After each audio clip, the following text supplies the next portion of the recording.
إذا السماء انفطرت وإذا الكواكب انتثرت وإذا البحار فجرت وإذا القبور بعثرت চিৎকার দিয়ে বলুন আল্লাহু আকবার।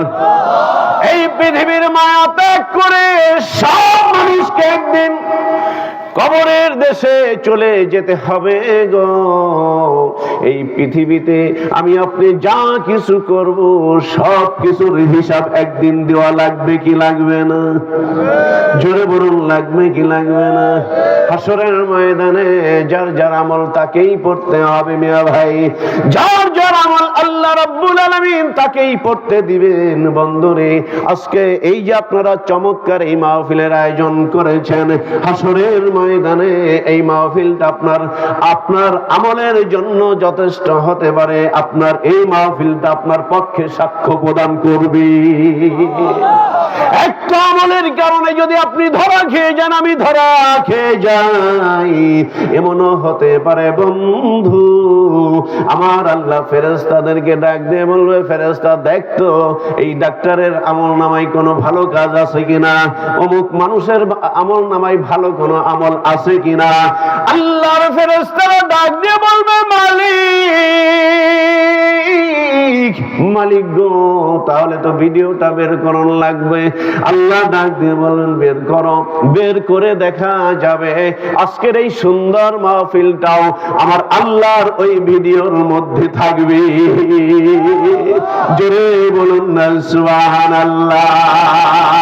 আল্লাহর নবীকে যে যতটুকু মহব্বত করবেন, আল্লাহর নবীর সঙ্গে যার যতটুকু মহব্বত থাকবে গো, হাসরের ময়দানে আপনি এই দুনিয়াতে যাকে ভালোবাসবেন গো, আল্লাহি আল্লাহর ইজ্জতের কসম নিয়ে বলি, হাসরের ময়দানে আপনাকেও দেখা যাবে ওই মানুষটার আশেপাশেই ঘোরাঘুরি করছেন।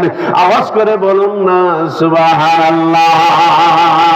আমার দরদে বন্ধুরে, ওই আল্লাহ ডাক দিয়ে বলছেন, ও পৃথিবীর মানুষ, আমি এমন যুগে যুগে, প্রত্যেকটা যুগে, প্রতিটা জামানায় আমি এক একজন করে নবী পাঠাইছি। আমি সব শেষে আমার বন্ধু নবী মুহাম্মদ সাল্লাল্লাহু আলাইহি সাল্লামকে পাঠাইছি। আমার বন্ধুকে আমি রওজায়ে আতহারে নিয়ে আসছি, কিন্তু আমার বন্ধুর কাজ কিয়ামত পর্যন্ত চলবে। আওয়াজ করে বলুন না সুবহানাল্লাহ। এই শোনা ভাইরা, আল্লাহ নবীজি রিসালাতের পাওয়ার হাউজে বসে পথহারা মানুষদেরকে পথের সন্ধান দিতেন। কুরআনুল কারীম তাদেরকে শোনাইতেন, তাদের সামনে উপস্থাপন করে করে তাদের জীবনটা গঠন করার জন্য আল্লাহ নবীজি কতটা পরিশ্রম করেছেন, কতটা কষ্ট করেছেন। আমার ভাইরা, আপনাদের কাছে প্রশ্ন হলো, 1500 বছর আগে আমার রাসূল রওজায়ে আতহারে চলে গেছেন, আমার নবী রওজা শরীফে জিন্দা না মৃত? জিন্দা। জোরে বলুন না জিন্দা না মুর্দা? জিন্দা। আমার নবীজি হায়াতুর রাসূল, আমার নবী হায়াতুন নবী। চিল্লায়ে বলুন আল্লাহু আকবার। আর জোরে বলুন আল্লাহু আকবার।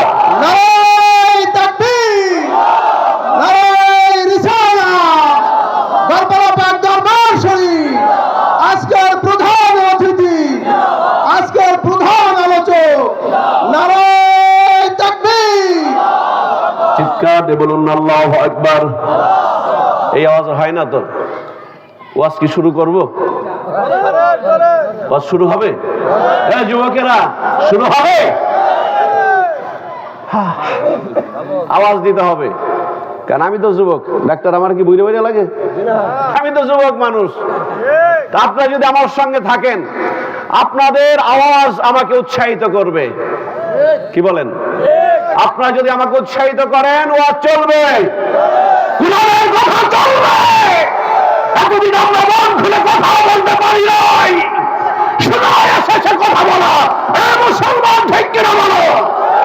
অতএব আপনারা যদি আমাকে উৎসাহিত করেন, ওয়াজ চলবে, কোরআনের কথা চলবে।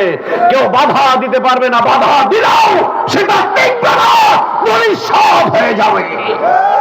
যেইভাবে আবু জাহেল ধূলিসাৎ হয়েছিল, ফেরাউন নমরুদকে আল্লাহ শিক্ষা দিয়েছেন। কোরআনের কথা বলবে যদি কেউ এর এন্টিতে কাজ করে, নবীর কথা বলবে যদি কেউ এর এন্টিতে কাজ করে, আল্লাহ ওলিদের কথা বলবে যদি কেউ এর এন্টিতে কাজ করে, আমার আল্লাহ আবু জাহেল ফেরাউন নমরুদের মতো ধ্বংস করে দিবেন।